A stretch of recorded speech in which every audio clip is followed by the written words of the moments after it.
Hello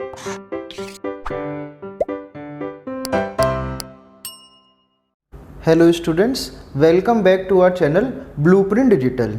आज की video lecture में हम क्लास 9th के चैप्टर 4 का next topic solution of a linear equation discuss करने वाले हैं। लास्ट वीडियो में हमने डिस्कस करा था कि आपकी linear equation in 1 variable 2 variable होती क्या है, ठीक है, उसकी स्टैंडर्ड फॉर्म क्या होती है। स्टैंडर्ड फॉर्म की हेल्प से हम ABC that is coefficient of x, coefficient of y और आपकी कांस्टेंट टर्म कैसे आइडेंटिफाई करते हैं। और वहाँ पे मैंने आपको कुछ बेसिक वर्ड प्रॉब्लम्स भी सॉल्व करवाई थी कि हम वहाँ से अपनी किसी भी गिवन सिचुएशन को लीनियर इक्वेशन इन 2 वेरिएबल की फॉर्म में किस तरीके से रिप्रेजेंट करते हैं।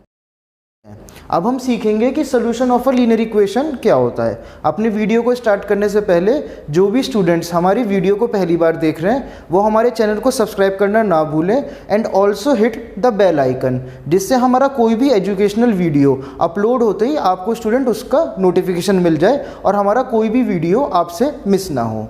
अब अपना लेक्चर शुरू करते हैं। हम डिस्कस करेंगे solution of a linear equation क्या होता है। सबसे पहले बात करते हैं लीनियर इक्वेशन इन 1 वेरिएबल की।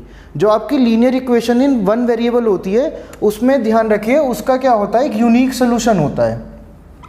यूनिक सोल्यूशन का मतलब होता है कि केवल वहाँ पे एक ही ऐसी वैल्यू होगी जो उस कंडीशन को या उस इक्वेशन को क्या है सेटिस्फाई करेगी, ठीक है। सोल्यूशन का मतलब भी समझ लेते हैं। सोल्यूशन का मतलब होता है एक ऐसी वैल्यू जो आपकी इक्वेशन को सेटिस्फाई करे। सेटिस्फाई का मतलब जब हम उस वैल्यू को अपनी इक्वेशन में सब्स्टिट्यूट करें तो हमारी इक्वेशन का left hand side equal to right hand side होना चाहिए। एक एग्जाम्पल लेते हैं।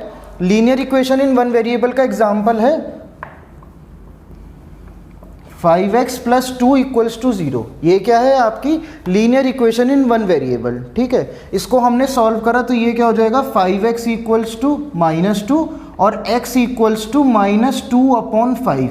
तो ये जो वैल्यू है ये क्या कहलाएगी, हमारी लीनियर इक्वेशन इन 1 वेरिएबल का सोल्यूशन कहलाएगी। क्यों? क्योंकि जब आप इस वैल्यू को x की जगह सब्स्टिट्यूट करेंगे तो आपकी left hand side equal to right hand side आएगी, ठीक है ना। तो इसको हम क्या कहते हैं, solution of a linear equation कहते हैं। जो हमारी लीनियर इक्वेशन इन 1 वेरिएबल है जैसे ये है तो उसका केवल एक ही सोल्यूशन होता है, तो इसलिए हम कहते हैं उसका क्या है, यूनिक सोल्यूशन होता है। पर जब हम बात करते हैं लीनियर इक्वेशन इन 2 वेरिएबल्स की तो वहाँ पे ऐसा नहीं होता है। वहाँ पे क्या होता है, a solution means a pair of values. वहाँ पे क्या होगा, यहाँ पे तो केवल क्या है, आपकी एक वैल्यू है, आइए वहाँ पे होंगी आपकी pair of values, 1 for x and 1 for y, ठीक है। क्योंकि वहाँ पे आपके 2 वेरिएबल होंगे। सपोज करिए मेरे वेरिएबल वहाँ पे x और y है, तो एक वैल्यू आपकी x की होगी और एक वैल्यू आपकी y की होगी, विच सेटिस्फाई द गिवन इक्वेशन। जो आपकी गिवन इक्वेशन है उसे क्या है, सेटिस्फाई करेगी। और इस सोल्यूशन को हम ऑर्डर्ड पेयर की फॉर्म में लिखते हैं, ठीक है ना। मैंने लास्ट चैप्टर में भी हमने आपको पढ़ाया था ऑर्डर्ड पेयर क्या होता है। वहाँ पे आपकी पहली वाली वैल्यू x होती है, बाद वाली y होती है। तो किसी भी लीनियर इक्वेशन इन 2 वेरिएबल के सोल्यूशन को हम एक ऑर्डर्ड पेयर की फॉर्म में लिखते हैं x, y, जिसमें आपको पता है पहली वैल्यू आपकी x की होती है, बाद वाली वैल्यू y की होती है, ठीक है। तो यहाँ पे क्या था, लीनियर इक्वेशन इन 1 वेरिएबल में आपका केवल एक सोल्यूशन होता है, पर यहाँ पे एक पेयर ऑफ वैल्यूज होती है, पहली वैल्यू x की और बाद वाली वैल्यू y की, जिसे हम एक ऑर्डर्ड पेयर की फॉर्म में रिप्रेजेंट करते हैं। आप एक एग्जांपल की हेल्प से समझते हैं कि किसी लीनियर इक्वेशन इन 2 वेरिएबल के कितने सॉल्यूशंस पॉसिबल हैं। जैसे मैंने आपको बताया था कि 1 वेरिएबल में केवल आपका unique solution that is 1 solution possible होता है। पर आप एक एग्जाम्पल की हेल्प से स्टडी करते हैं कि हमारी 2 वेरिएबल की लीनियर इक्वेशन के कितने सोल्यूशंस पॉसिबल हो सकते हैं। अब यहाँ पर मैंने एक आपकी लीनियर इक्वेशन इन 2 वेरिएबल का एग्जांपल लेट करा है। ये हमारी क्या है, लीनियर इक्वेशन इन 2 वेरिएबल की फॉर्म है 4x + 3y = 12, ठीक है। अब हम चेक करते हैं इसके कितने सॉल्यूशन पॉसिबल हैं और किन वैल्यूज़ को हम सॉल्यूशन कहते हैं, ठीक है। 1 वेरिएबल में तो हमने स्टडी करा कि किन वैल्यू को हम सॉल्यूशन कहते हैं। यहाँ पे भी होता वही है, x और y की कुछ ऐसी पर्टिकुलर वैल्यूज़ होंगी जिनके लिए आपकी left hand side equal to right hand side की होगी, ठीक है। पर कुछ एग्जाम्पल्स और कुछ ऑर्डर्ड पेयर की फॉर्म से मैं यहाँ पे आपको क्लियरली डिस्टिंग्विश करके भी बताऊंगा कि किन वैल्यूज़ को हम इस इक्वेशन का सोल्यूशन कहेंगे और किन वैल्यूज़ को इस इक्वेशन का सोल्यूशन नहीं कहेंगे, ठीक है। मैं अपने पास से कुछ ऑर्डर्ड पेयर ले रहा हूँ। सबसे पहले ऑर्डर्ड पेयर लिया है हमने 1, 8/3, ठीक है। इसका मतलब पहली वैल्यू जो होती है वो हमारी क्या है x की, और जो बाद वाली वैल्यू है वो क्या है y की। तो हम इस इक्वेशन की लेफ्ट हैंड साइड में इस वैल्यू को सब्स्टिट्यूट करते हैं, तो हमारा LHS क्या हो जाएगा 4 इंटू 1 प्लस 3 इंटू 8/3। ठीक है, यहाँ आपका ये 3 से 3 कैंसिल आउट हो जाएगा, 4 इंटू 1 4, और ये आपका क्या रह गया 1, 8 1 ज़ा 8, तो ये क्या आ जाएगा आपका 12 which is equals to RHS। ठीक है, अब यहाँ पे क्या हुआ, जब हमने ये ऑर्डर्ड पेयर 1,8/3 अपनी इक्वेशन में क्या है इसकी वैल्यू सब्स्टिट्यूट करी, तो हमारी इक्वेशन का जो लेफ्ट हैंड साइड है वो क्या है आपकी राइट हैंड साइड के इक्वल आया। तो हम कहेंगे कि यस ये जो आपका ऑर्डर्ड पेयर है 1,8/3 is a solution of given equation. ठीक है ना, और इक्वेशन क्या गिवन है हमें 4x + 3y = 12। ठीक है, इसी तरीके से एक और एग्जांपल लेते हैं आपका, एक हमने ऑर्डर्ड पेयर लिया है 3,0। ठीक है, इसको भी यहाँ पे LHS में सब्स्टिट्यूट करके देखते हैं। तो यहाँ पे रखेंगे x की जगह आपका 3 और y की जगह आपका 0, 4 3 ज़ा 12, 12 + 0 क्या हो जाएगा आपका 12। तो ये भी क्या हुआ आपका RHS के इक्वल आ गया। तो हम कह सकते हैं कि यस जो आपका पॉइंट है या ऑर्डर्ड पेयर है 3,0 वो भी आपकी गिवन इक्वेशन का क्या है सोल्यूशन है। अब आप ध्यान रखिए, जब हमने वन वेरिएबल की इक्वेशन बताई थी तो हमने कहा था कि वहाँ पे क्या होता है आपका केवल यूनिक सोल्यूशन होता है, केवल एक वैल्यू होती है। पर यहाँ पे हमने क्या है दो वैल्यू को ऑलरेडी हम सेटिस्फाई कर चुके हैं, या हम कह चुके हैं कि ये क्या है हमारी लीनियर इक्वेशन इन 2 वेरिएबल का सोल्यूशन है। एक और ऑर्डर्ड पेयर लेके देखते हैं स्टूडेंट्स। अब मैं वैल्यू ले रहा हूँ आपकी 0,4, इसको भी हमने LHS में वैल्यू सब्स्टिट्यूट करी, तो ये हो जाएगा इस बार 4 इंटू 0 प्लस 3 इंटू 4, ये क्या हो जाएगा आपका 0 + 12 which is also equals to 12 which is equals to RHS। तो हम क्या कहेंगे कि ये जो ऑर्डर्ड पेयर है 0,4 ये भी आपकी given linear equation in 2 variable का सोल्यूशन है। तो यहाँ से स्टूडेंट्स क्या है, ये तो मैंने आपको कुछ एग्जांपल दिए हैं, ऐसे बहुत सारे ऑर्डर्ड पेयर हो सकते हैं जो आपकी लीनियर इक्वेशन को क्या है सेटिस्फाई करते हैं। तो इसलिए हम कहते हैं कि अ लीनियर इक्वेशन इन 2 वेरिएबल्स, ठीक है ना, जो आपकी लीनियर इक्वेशन इन 1 वेरिएबल थी उसका तो क्या होता है यूनिक सोल्यूशन होता है, पर जो आपकी लीनियर इक्वेशन इन 2 वेरिएबल है उसके आपके इनफाइनाइटली मैनी सोल्यूशंस होते हैं।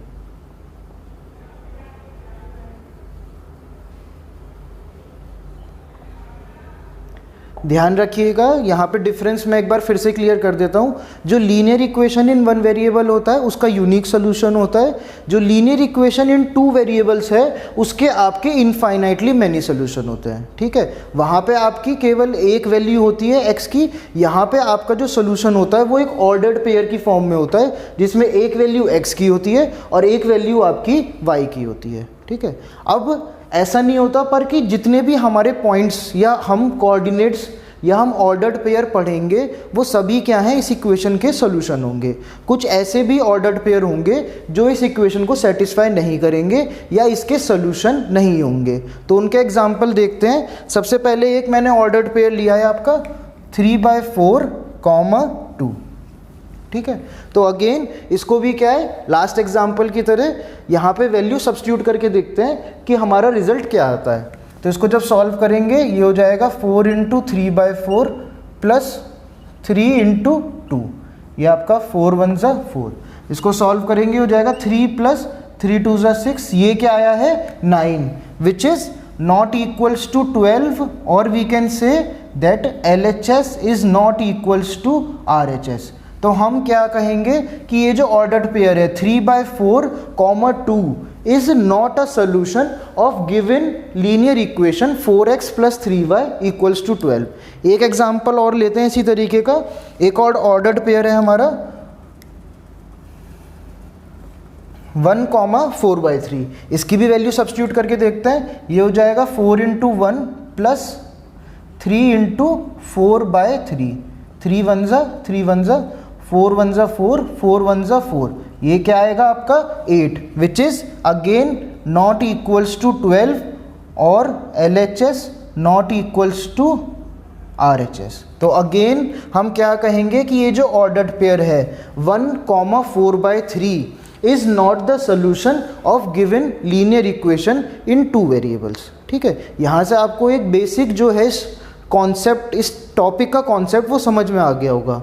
आपकी कोई भी लीनियर इक्वेशन इन 2 वेरिएबल्स जो होती है उसका सोल्यूशन एक ऑर्डर्ड पेयर की फॉर्म में होता है, जिसमें पहली वैल्यू आपकी x की होती है और सेकंड वैल्यू आपकी y की होती है। उसके इनफाइनाइटली मैनी सोल्यूशंस होते हैं, पर इसका मतलब ये नहीं होता कि जितने भी आपके ऑर्डर्ड पेयर हैं वो उसके सोल्यूशन होंगे। ठीक है, यहाँ पे मैंने एग्जाम्पल से आपको बताया कि 1,8/3, 3,0, 0,4 ये तीनों क्या हैं, इसके सोल्यूशन हैं। पर जो आपका ऑर्डर्ड पेयर है 3/4, 2 और 1,4/3 ये हमारी गिवन लीनियर इक्वेशन के सोल्यूशन नहीं है।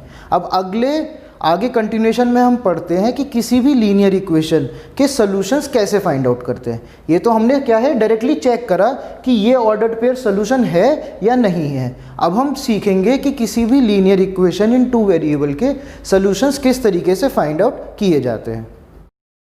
सो अभी जो हमने लास्ट कॉन्सेप्ट आपका डिस्कस करा था उसी के ऊपर एक क्वेश्चन यहाँ पे सॉल्व करने जा रहे हैं। उसके बाद आपका डिस्कस करेंगे कि किसी भी लीनियर इक्वेशन इन 2 वेरिएबल का सोल्यूशन किस तरीके से फाइंड आउट करते हैं। ठीक है, सबसे पहले अपना क्वेश्चन रीड आउट कर लेते हैं। क्वेश्चन में क्या गिवन है, फाइंड वेदर, ये आपको एक ऑर्डर्ड पेयर गिवन है। ठीक है, यहाँ पे आपकी पहली वैल्यू क्या रिप्रेजेंट करती है, x, और सेकंड वैल्यू y की। मतलब x की वैल्यू क्या गिवन है 2√3/3 और y की वैल्यू गिवन है 3 इज अ सोल्यूशन ऑफ, ये आपको एक linear equation in 2 variables given है। ठीक है ना, और नॉट, हमें ये चेक करना है कि ये जो ऑर्डर्ड पेयर है ये हमारी इस इक्वेशन का सोल्यूशन है या नहीं है। तो अभी मैंने जैसे डिस्कस करा था हम उसके लिए क्या करेंगे, इन वैल्यूज़ को अपनी इक्वेशन में क्या है सब्स्टिट्यूट कर देंगे और अपनी लेफ्ट हैंड साइड को सॉल्व करेंगे और फिर उसे चेक करेंगे कि क्या हमारा LHS इक्वल्स टू RHS आता है या नहीं आता है। अगर LHS इक्वल्स टू RHS है तो हम लिखेंगे yes it is a solution, और अगर हमारा LHS इक्वल्स टू RHS नहीं आता है तो वहाँ हम कहेंगे कि ये जो ऑर्डर्ड पेयर है ये हमारी लीनियर इक्वेशन का सोल्यूशन नहीं है। ठीक है, तो सबसे पहले चेक करते हैं LHS क्या गिवन है हमारा 3√3x माइनस 3y, ये हमारा लेफ्ट हैंड साइड है। अब हम क्या करेंगे, यहाँ पे अपनी वैल्यू सब्स्टिट्यूट करेंगे। x की वैल्यू है 2√3/3 और y की वैल्यू है आपकी 3। ठीक है, इसको सॉल्व करेंगे, आपका 3 से 3 कैंसिल आउट हो जाएगा। √3 इंटू √3 क्या होता है 3। ठीक है, ये क्या हो जाएगा 3 2 6। ठीक है, ये क्या है आपका 3 3 9, 6 माइनस 9 क्या आ जाएगा आपका -3 आ जाएगा। ये क्या है आपका राइट हैंड साइड में क्या आ रहा है 9, तो जो आपका -3 है वो 9 के इक्वल नहीं है, या हम कह सकते हैं कि जो हमारा LHS है वो RHS के इक्वल नहीं है। तो इसका मतलब क्या है कि ये जो हमें एक ऑर्डर्ड पेयर गिवन है 2√3/3, 3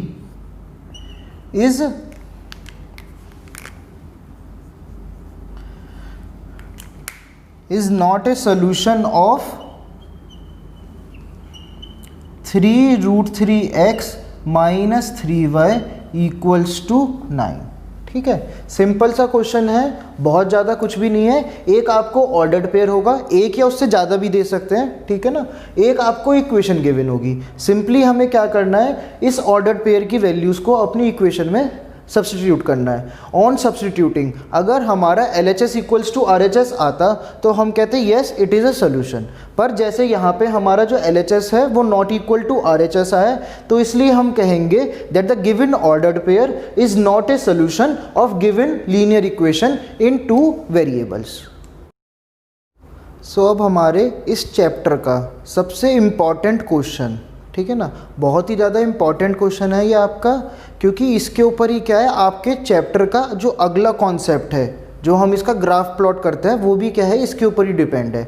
अगर आपको किसी लीनियर इक्वेशन इन 2 वेरिएबल का सोल्यूशन निकालना नहीं आता तो आप उसका जो नेक्स्ट पार्ट है ग्राफ भी नहीं प्लॉट कर पाएंगे स्टूडेंट्स। तो इसलिए ये जो है बहुत इंपॉर्टेंट कॉन्सेप्ट है और ये आपका फर्दर क्लासेस में भी क्या है बहुत ज़्यादा यूज़ होने वाला है। 10th में भी आपका इसका इंपॉर्टेंट क्वेश्चन आता है इसके ऊपर आपका, और 11th और 12th में भी आप इसको पढ़ते हैं, तो इसको बहुत आराम से समझेंगे।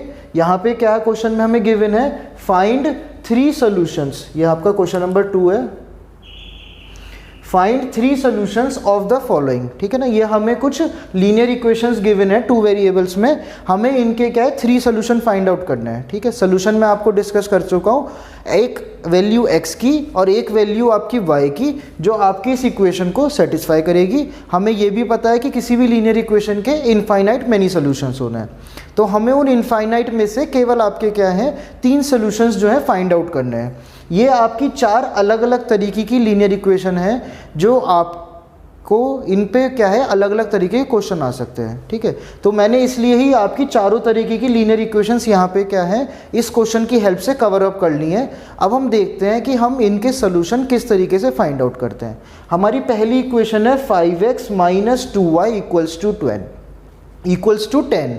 जब भी आपकी ऐसी इक्वेशन हो जिसमें जो आपका c है, c जो है हमारी क्या है कांस्टेंट टर्म, वो आपका a और b से क्या है कंप्लीटली डिवाइड हो रही हो, तो जब भी इस तरीके की आपकी लीनियर इक्वेशन हो और आपको उसके सोल्यूशन फाइंड आउट करना है तो उसमें एक कॉन्सेप्ट याद रखिएगा कि उसका पहला सोल्यूशन आप फाइंड आउट करेंगे x की वैल्यू 0 पुट करके, और सेकंड सोल्यूशन आप फाइंड आउट करेंगे y की जगह 0 पुट करके। ठीक है, तो हम देखते हैं अब इसके सोल्यूशन कैसे फाइंड आउट होंगे। ये हमारी इक्वेशन थी, यहाँ पे जो हमारा 10 है वो 5 से भी कम्प्लीटली डिवाइड हो रहा है और आपका 2 से, मतलब जो हमारा c है वो a और b दोनों से क्या है कम्प्लीटली डिवाइड हो रहा है। तो इसका पहला सोल्यूशन हम कैसे निकालेंगे, पहला केस हमारा हो जाएगा इसका, इसको a कर लेते हैं, व्हेन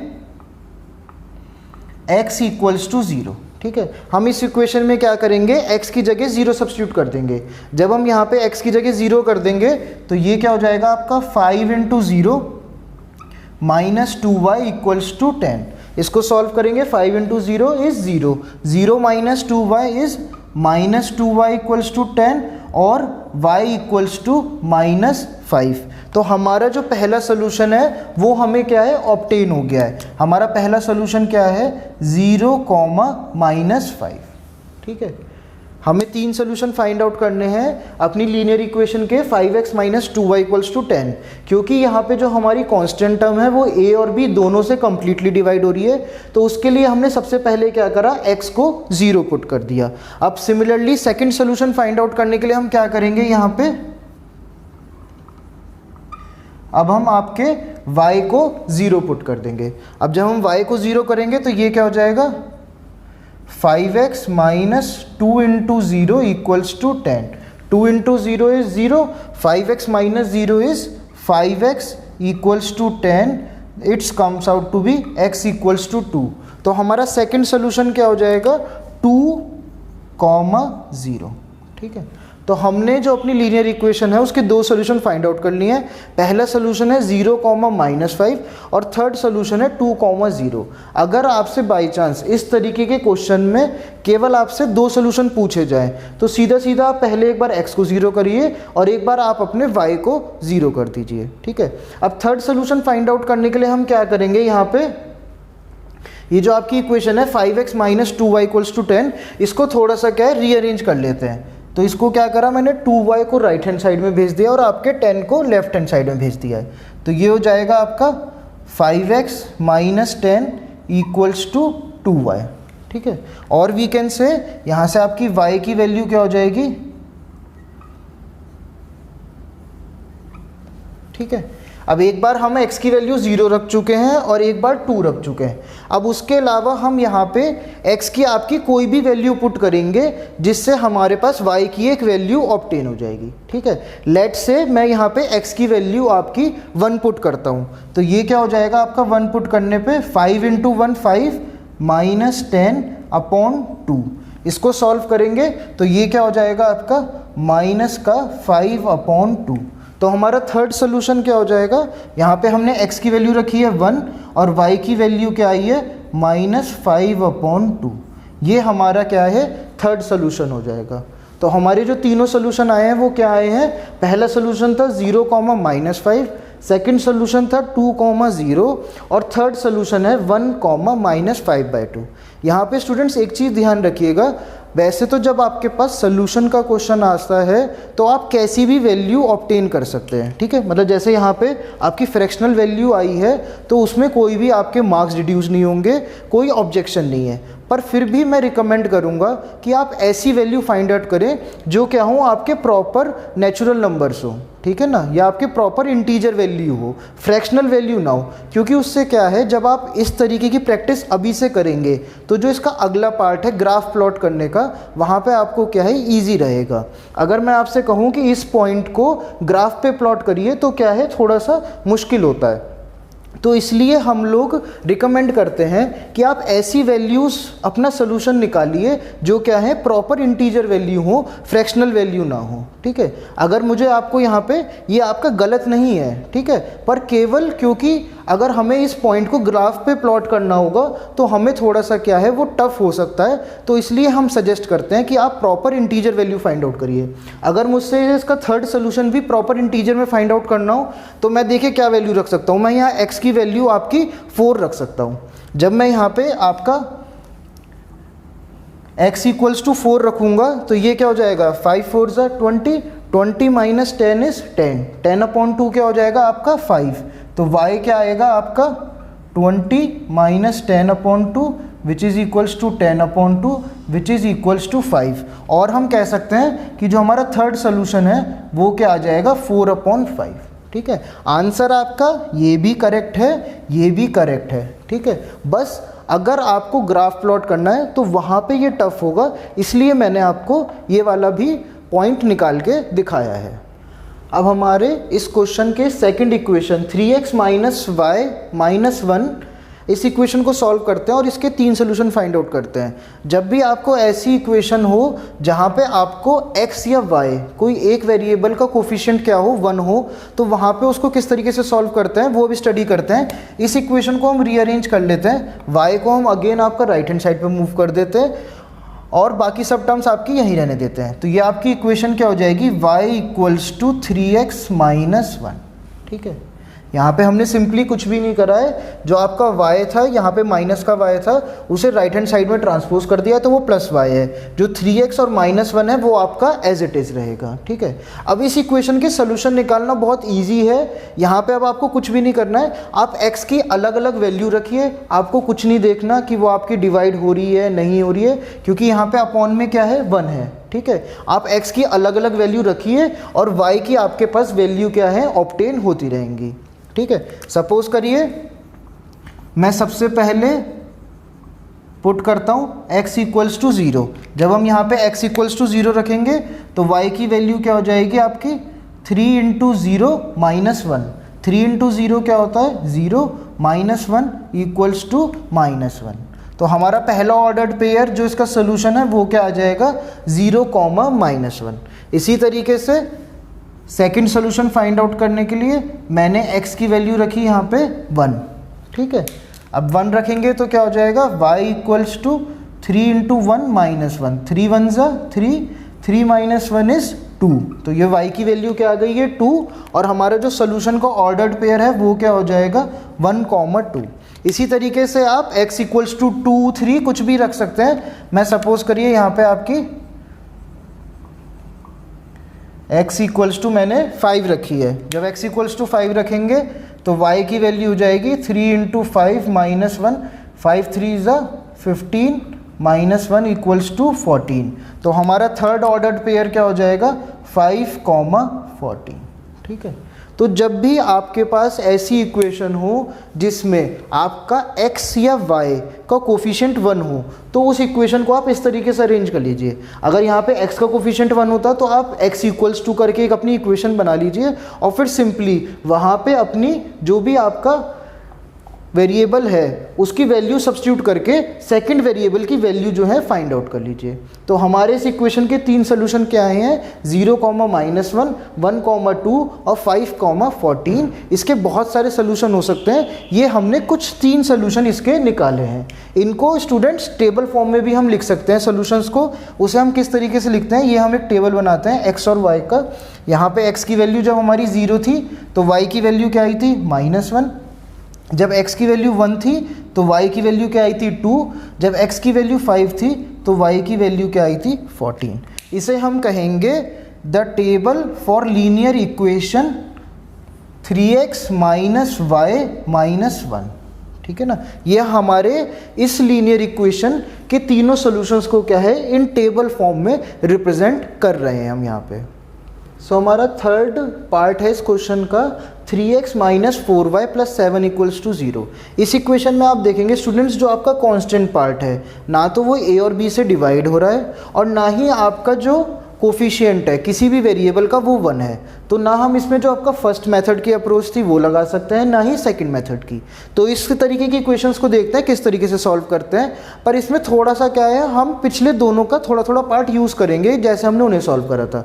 इसके लिए भी सबसे पहले हम क्या करेंगे, आपकी 4y को राइट हैंड साइड में शिफ्ट कर देंगे। तो ये इक्वेशन आपकी क्या हो जाएगी, 4y = 3x + 7।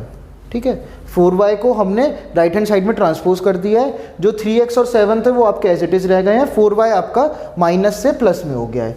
और इसी इक्वेशन को हम लिख सकते हैं y = 3x + 7/4।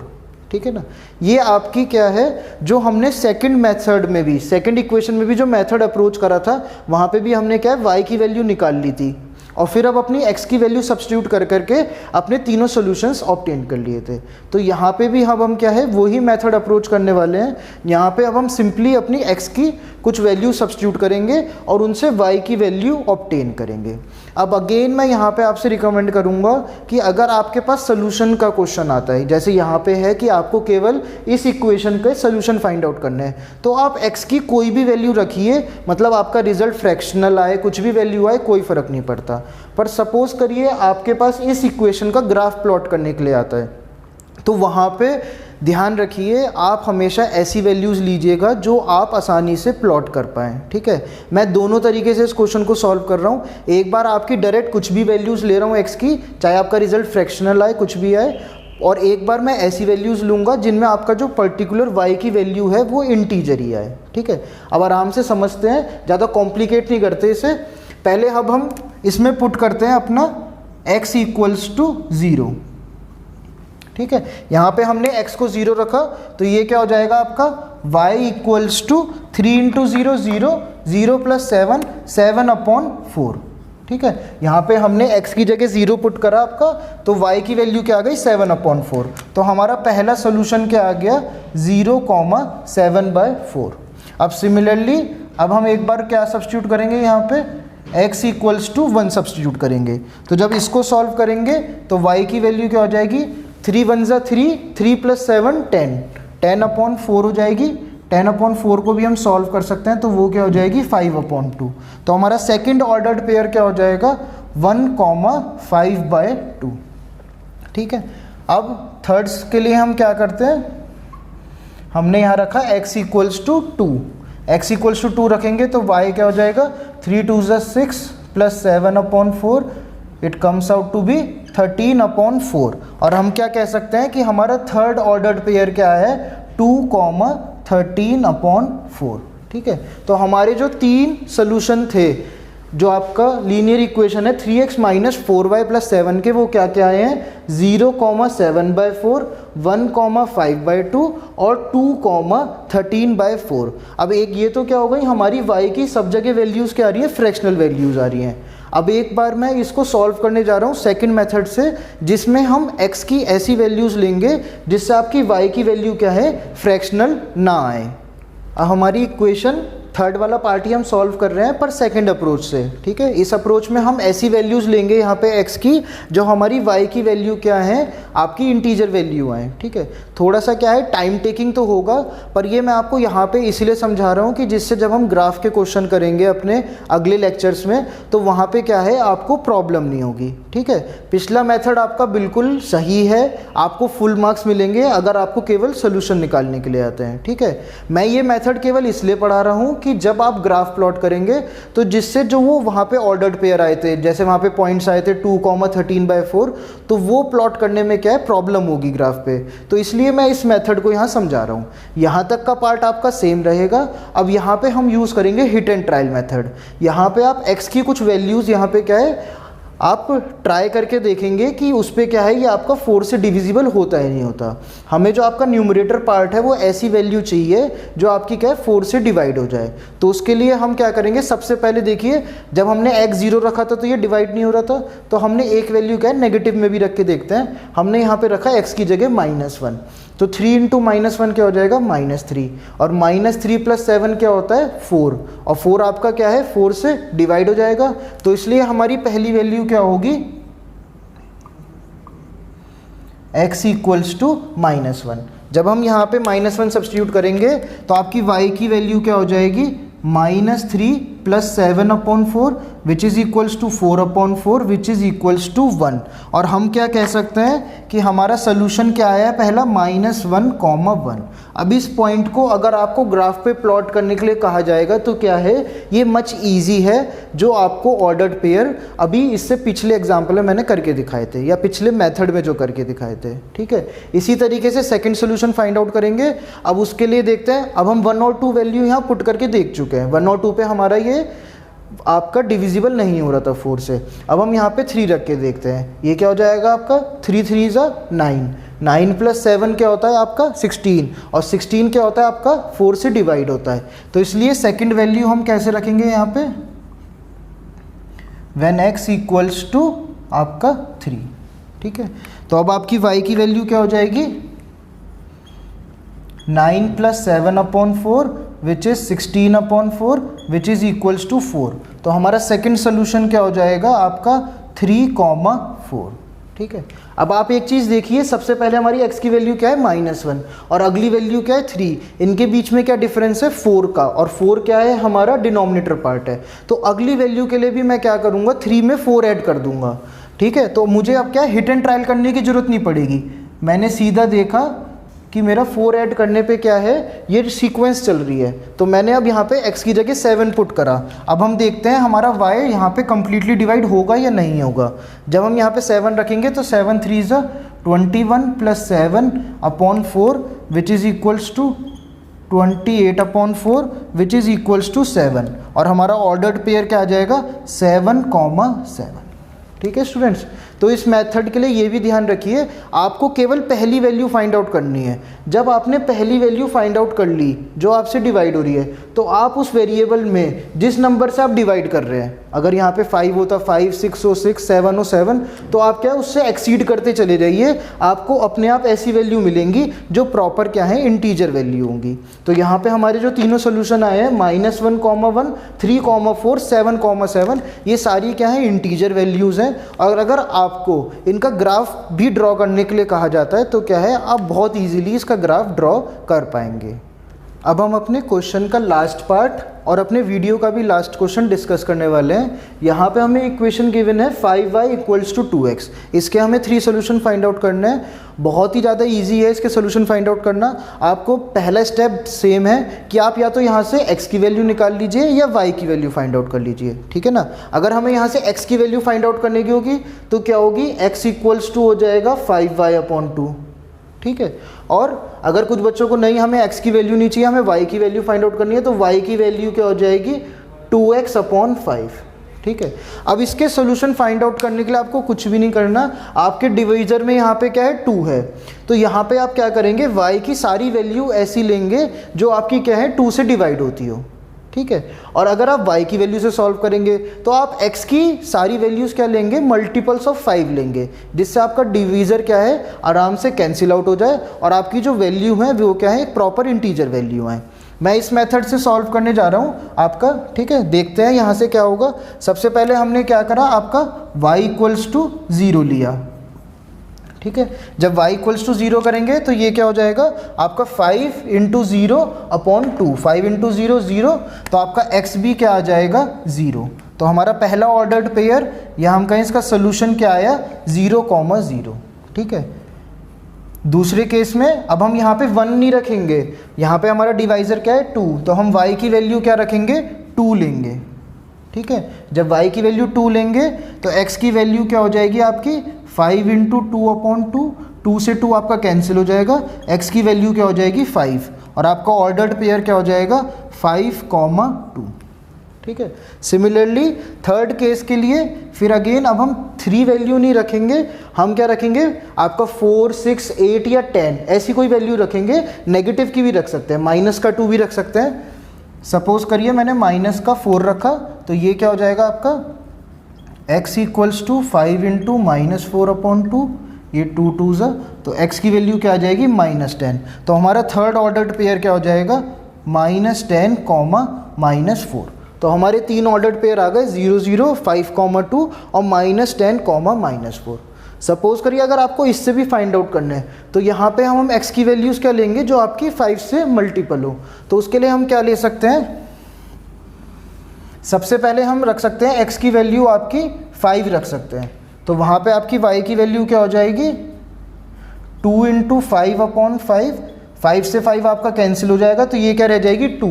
और हम क्या कह सकते हैं कि ये जो 5,2 है ये आपका क्या है सोल्यूशन आ गया। इसी तरीके से आप यहाँ पे x की जगह 15 भी ले सकते हैं, ठीक है। जब 15 लेंगे तो y की वैल्यू क्या हो जाएगी 2 इंटू 15 अपॉन 5, 5 1 ज़ा 5 3 ज़ा, ये क्या हो जाएगा 6। और यहाँ से आपका सोल्यूशन क्या आएगा 15,6, ठीक है।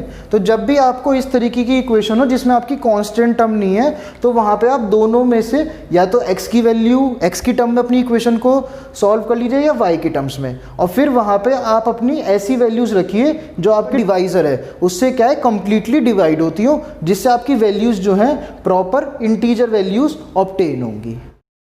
तो यहाँ पे हमने आपके लिए एक होम असाइनमेंट प्रिपेयर करा है, आप इसकी प्रैक्टिस कर सकते हैं, जिससे जो भी कॉन्सेप्ट्स हमने इस वीडियो में आपके कवर अप कर रहे हैं उनका क्या है रिवीजन हो जाएगा और आपकी एक प्रैक्टिस भी हो जाएगी। अगर किसी भी क्वेश्चन में आपको कोई डाउट है या क्वेरी है तो आप कमेंट सेक्शन में कमेंट करके हमसे पूछ सकते हैं। That's all for today's video, we will be right back with a new video. और उस वीडियो में हम लोग आपके solution of a linear equation पे ही कुछ और टाइप के क्वेश्चंस पे वर्क करेंगे कि आपके इस पे और किस तरीके के क्वेश्चन आ सकते हैं। वहाँ पे कुछ आपकी वर्ड प्रॉब्लम्स भी सॉल्व करेंगे और एक आपके लिए केस बेस्ड क्वेश्चन भी सॉल्व करेंगे। जैसा आपको पता है केस बेस्ड आपके एक नए टाइप के क्वेश्चन CBSE ने इंट्रोड्यूस करे हैं। तब तक आपको क्या करना है, do like and share our video with your friends and colleagues and also subscribe to our channel for more educational videos like this.